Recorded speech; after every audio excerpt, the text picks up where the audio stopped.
Good morning. I want to talk about what I think is one of the most challenging parts of playing the piano comfortably, and that is playing octaves.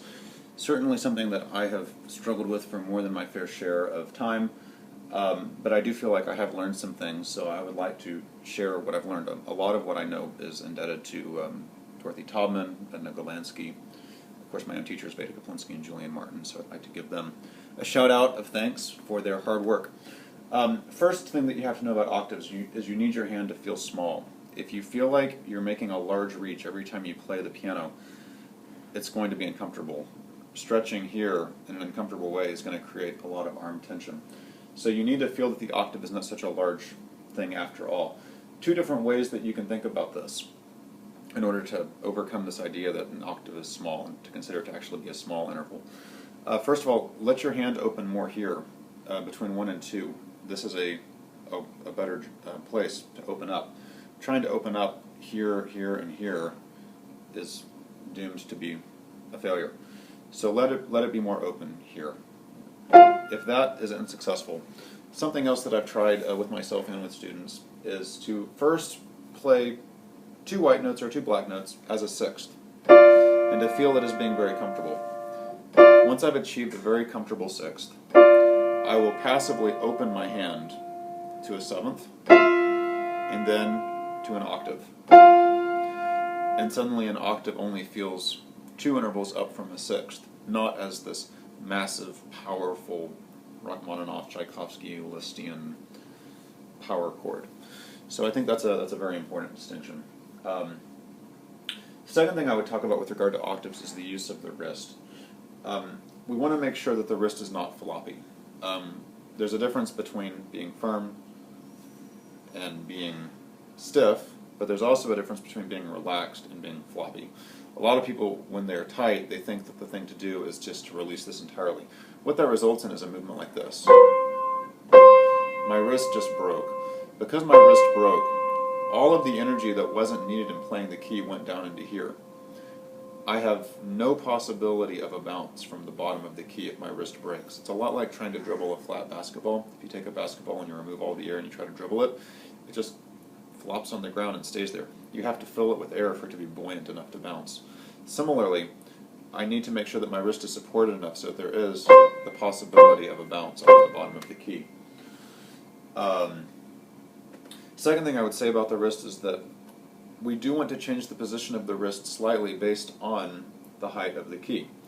A white key is going to require a slightly higher wrist. A black key is going to require a slightly lower wrist. This can be partly proven just by showing what it would look like if I did the opposite. If I did a low wrist on white and a high wrist on black, it looks exaggerated. It's a lot of extra movement, and if you're trying to play quickly, you don't have time for that.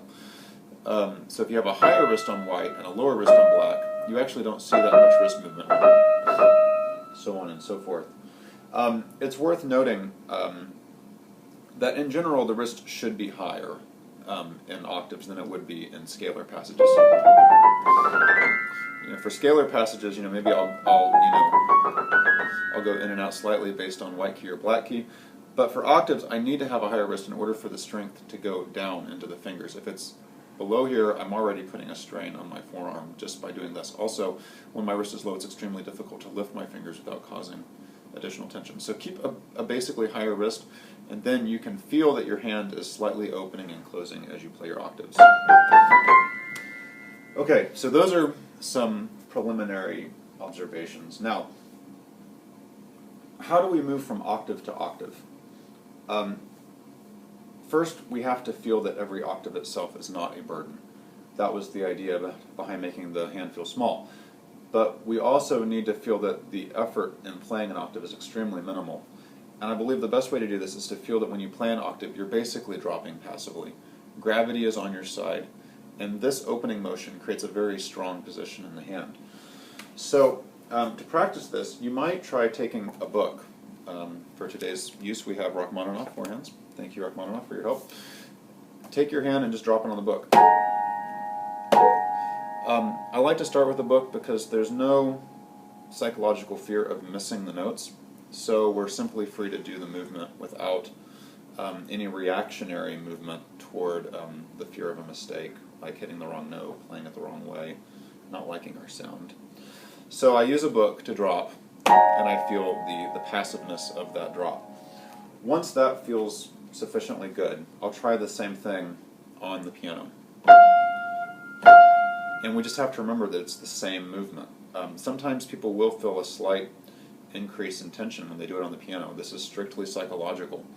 That is triggering a change in movement. So go back to the book, try it again, then go back to the piano until this feels exactly the same. In fact, this should feel better. The springiness of the key should make this a softer landing than landing on a hard book. So eventually this should actually feel better. It should be noted at this point that there's no advantage to pushing on the bottom of the key.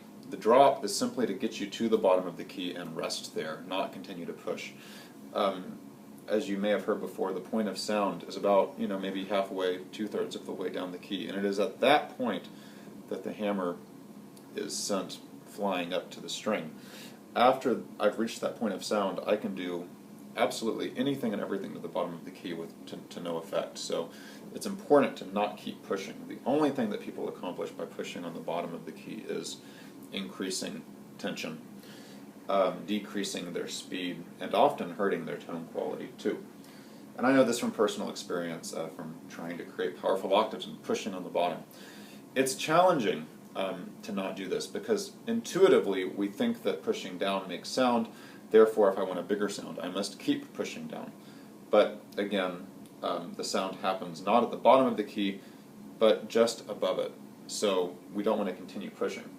There is an important use of the bottom of the key, but we'll get to that in just one second. Now, how do we get from octave to octave? Here I think the best demonstration, there are two good ways to think about it. One is dribbling a basketball, and there you have to have enough downward force and enough firmness in the right places that you naturally bounce back. There you might think of the piano as being a little bit like a trampoline. You need enough downward motion in order to be able to send it flying back. However, ultimately this is of no good because no matter how efficient your bounce, your movement back up will never be as great. So best case scenario, you would see something like this. The bounce continually getting less and less. There has to be some movement coming back up. We know this, of course, and this results in usually playing in the following way. I've drawn two arrows. There's a downward arrow and there's an upward arrow, and this bottom line here represents the bottom of the key. A lot of people, they will forcefully go down into the octave and then they will forcefully go up into the octave. This results in what the Taubman folks call dual muscular pulls. The idea is pretty simple. If you're using opposing groups of muscles very rapidly, it's going to create tension. So what does one do instead? Well, I think there are two different ways of thinking about it, and one is intuitive and one is counterintuitive. They may be of equal importance. I'm not sure how one would work it out percentage-wise, but I think it's worth thinking about the intuitive as well as the counterintuitive. The first way to think about it is something we've already alluded to. The movement going down is active toward the bottom of the key, and then the bounce back is passive. So the idea here is that one set of movements is active and the other is passive, so that you're not doing dual muscular pulls, you're simply using one group of muscles. Again, the idea is that you're using most of your force to go down, and then you bounce back. Some people struggle with the bounce. That's really another topic for another time, but again, this is something that you could practice on a book, feeling the springiness. If you keep pushing on the bottom of the key, that will kill the bounce. If your wrist is floppy, that will kill the bounce. If you have a little bit of pinching in the outer fingers, that may encourage the bounce. And we'll get to that in a second. You might also practice bouncing on your leg. Your leg is slightly bouncy. Pardon my technical vocabulary there. So that's the first thing, and again, this is intuitive, and I think this works especially well if you're going from a black key to a white key. Since you're going from a higher octave to a lower octave, it's very easy thinking that I'm going to be active on the first octave, and I'm simply going to fall to the second one. So it's like active, passive. Now, there's only one issue that I think can come about by thinking actively in the drop, and that is that it does tend to lead toward pushing too hard on the bottom of the key. And if you're pushing too hard, excess force goes down. That means that these muscles have not released in time. They're still pushing down, again, killing the bounce. The timing really has to be pristine for this to work.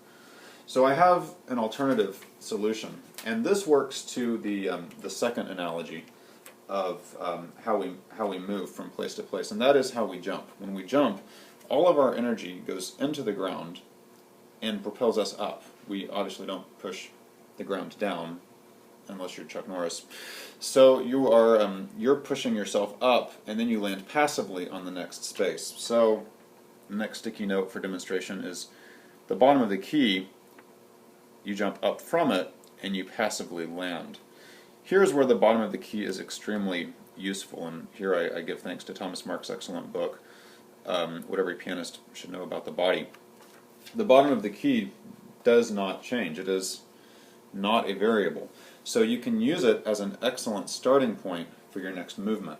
So let's say I'm here at the bottom of the key. What I'm going to do is I'm going to use finger muscles slightly pinching. If I slightly pinch them, notice that that raises my hand up, so that is an upward movement. I will also use some movements here. I might even use a little wrist. I'm not sure about that one, don't hold me to it. But the point is you're using muscles to lift you up. It's very easy to do this movement if you're not also trying to push down at the same time. So it's actually a very easy movement. You let that actively send you up, and then you passively drop. So it's an active motion going up and a passive motion going down. I believe this is basically the only way that you can do octaves from white to black. Why do I say that? Because we're going from a lower white key to a higher black key. So we need action and passiveness right there. So how to practice this other way of doing octaves? And by the way, I believe it is a good idea to go ahead and spend time practicing both an active drop and a passive rebound, and also an active rebound. It's not really a rebound, right? Because it's not rebounding to anything. But an active up and a passive down. Good to practice both of those. I would suggest something like the following. I have this passage from Bartók Piano Sonata. I'm going to passively sit on the bottom of the first octave. I'm going to jump up from it and passively land on the next one. So this is active, this is passive. As I passively land, my hand opens. Okay, now I'm going to passively play this one down. I'm going to actively jump to the next one. Passive down, active up. So it would, and then the next step would be something like this.